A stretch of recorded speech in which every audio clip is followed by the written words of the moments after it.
Mano kotende kod mane ni MCAs mag od bura mar kaunti ma Homabay oseyo jalup gavana Magwanga ewi okang' mar lando ni en bende odhi piem gi jatende laro kom gavana e yiero ma higa 2027. MCAs go kotelnegi kod jatend kweth mathoth e od bura Richard Ogendo koa jakom komiti mar pure od bura e kin mamoko oseyo Magwanga magiwacho ni ok onyis jopiny adier ni mar en owuon emosejwango tich kendo okeyo miriambo ni otame tayo chenro mag apise. MCAs go oriedo moko kuom chenro mosetim e kaunti no e bwo migawo mar pur manyiso ni Magwanga osebedo gi thuolo kod sir matayo chenro mage ma onge obadho.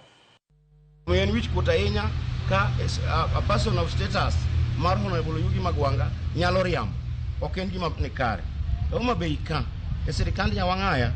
mae Homabay mwase develop gimilo ni farmers data makonyo wa weche mag planning and development masamo wadhi ng'eyo kodhi wan gadier ni wang'eyo kodhi moromo ji nikech data mwase tim mano en achievement mosetim under his ministry ma en wuon ma en minister kendo pod en gi deputy governor omen wich kuot ahinya for his own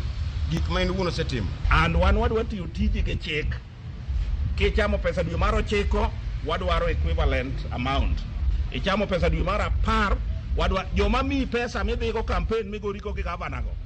konegi ni mondo gimi pesa ma dwe mar 9 ma dwe mar 10 dwe mar 11 dwe mar 12 gi pesa ma dwe mar 1 close to 5 million gimi mwane kindiko check modhi account mar county nikech ichamo msara okitiyo mano e gima wakwayi ni mondo itim.